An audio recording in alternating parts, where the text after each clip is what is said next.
The Silence of Millbrook. In the winter of 1987, the town of Milbrook, Wisconsin, became the center of one of the most disturbing criminal investigations in the state's history. What police discovered in a farmhouse on the outskirts of this quiet community would shake the foundations of everything the townspeople thought they knew about their neighbor. This is the story of Thomas Webb and the darkness that lived among them for decades. The town. Milbrook, Wisconsin. Population 3,247. The kind of place where everyone knows everyone, where doors are left unlocked and neighbors wave from their porches. In 1987, it was the kind of town where nothing ever happened. Main Street had one stoplight, a hardware store that had been in the Henderson family for 3 generations, a diner called Rosie's where the coffee was always hot and gossip always hotter. There was the Lutheran church on Oak Street, the Methodist church on Maple. Friday nights meant high school football. Sundays meant church potlucks. We all thought we knew each other. That's what made it so...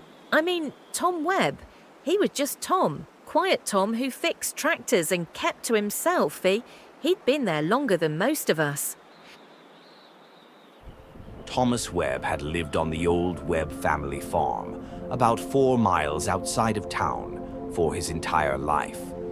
Born in 1931 to Harold and Martha Webb, Thomas was the youngest of 2 children.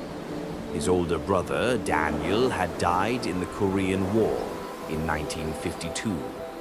His father passed from a heart attack in 1955. His mother, Martha, lived with him until her death in 1984. After that, Thomas lived alone. The Webb property was isolated. You had to drive down this long dirt road, past the tree line, and the house sat back probably 200 yards from the main road. You couldn't see it from anywhere. Perfect privacy, we all thought. Perfect for a man who valued his solitude. Thomas Webb was 56 years old in 1987. He was known around town as a competent mechanic who could fix anything with an engine. Farmers brought him their equipment. He charged fair prices and did good work. He spoke little, smiled rarely, but never caused trouble. He'd come into town maybe once a week, always bought the same things: basic groceries, hardware supplies, newspapers. He'd nod hello, pay cash, and leave. I remember thinking he seemed lonely after his mother passed. We all felt a bit sorry for him, actually. On December 8, 1987, Deputy Frank Morrison was dispatched to the Webb farm on a routine welfare check. Thomas hadn't been seen in town for 3 weeks. His truck had been spotted by the county road, abandoned with a flat tire. Concerned neighbors had called it in. What Deputy Morrison found would change Milbrook forever.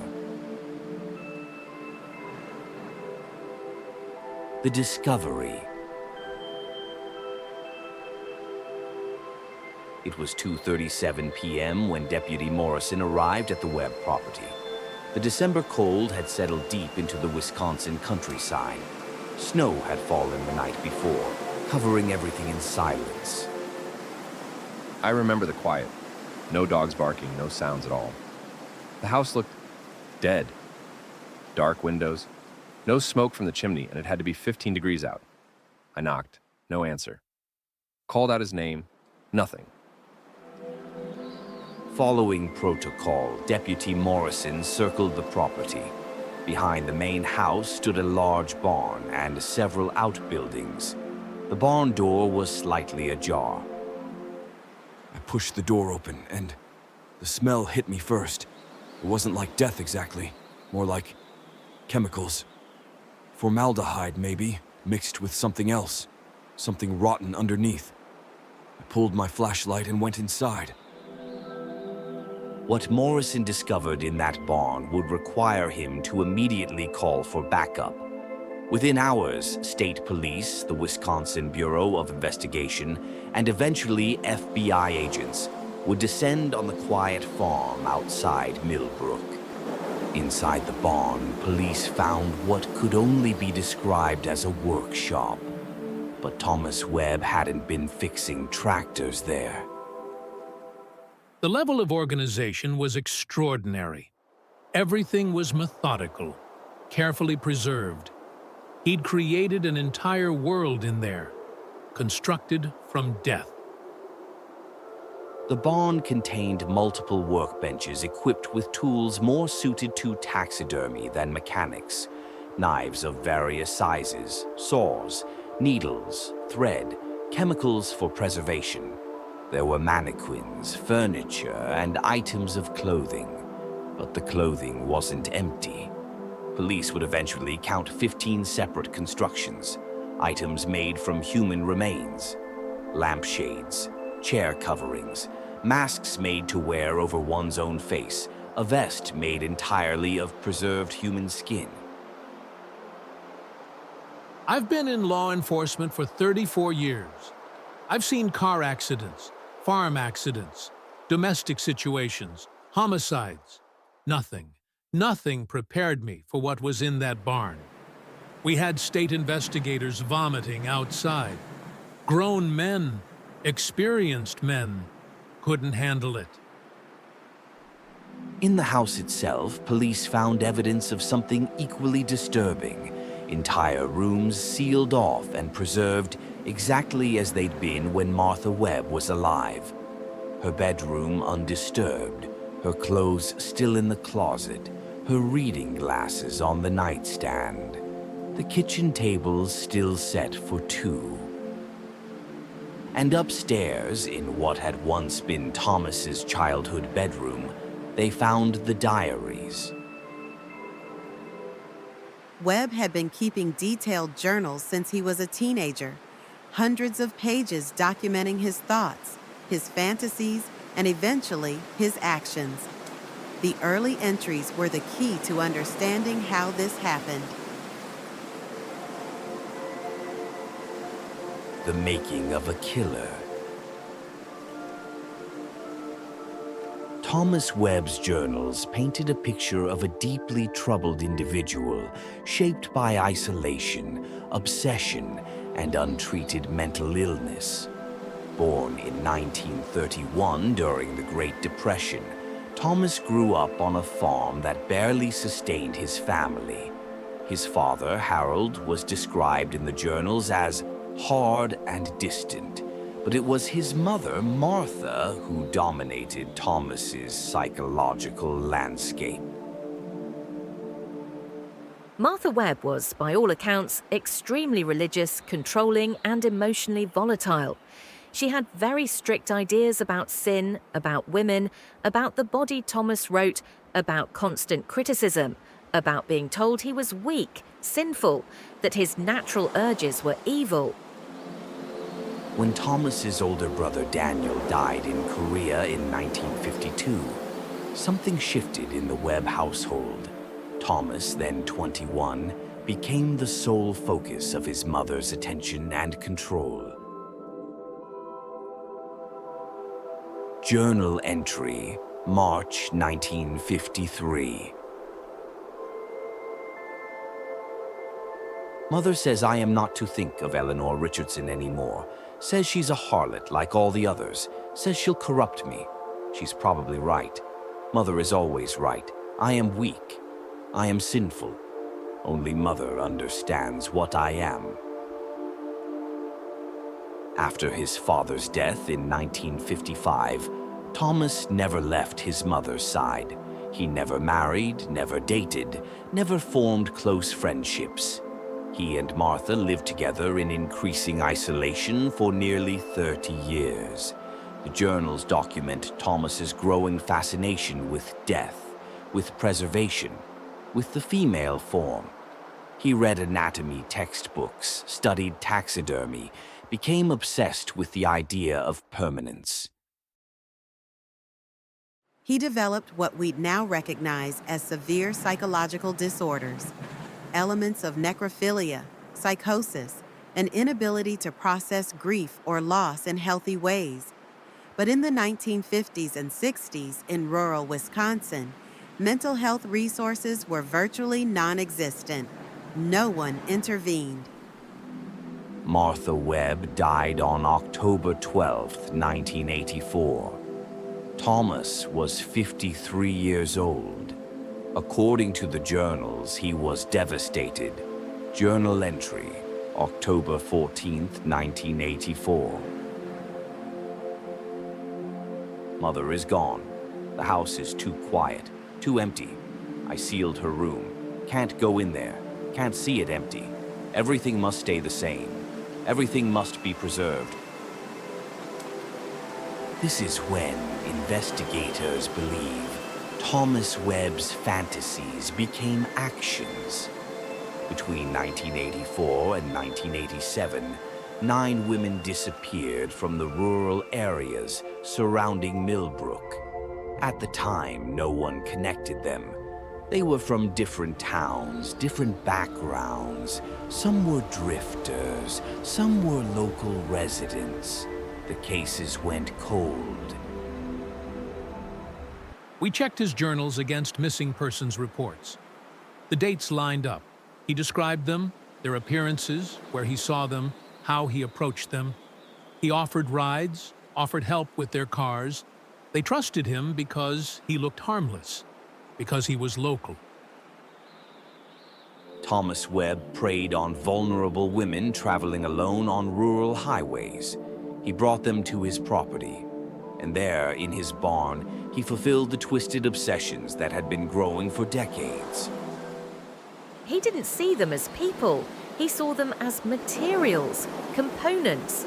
He was trying to recreate something, comfort maybe, or control, trying to fill the void left by his mother, but in the most disturbed, delusional way imaginable.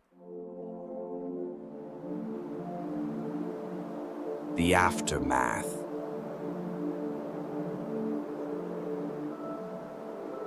Thomas Webb was found 3 days after the initial discovery, walking along Highway 51, approximately 40 miles from Milbrook.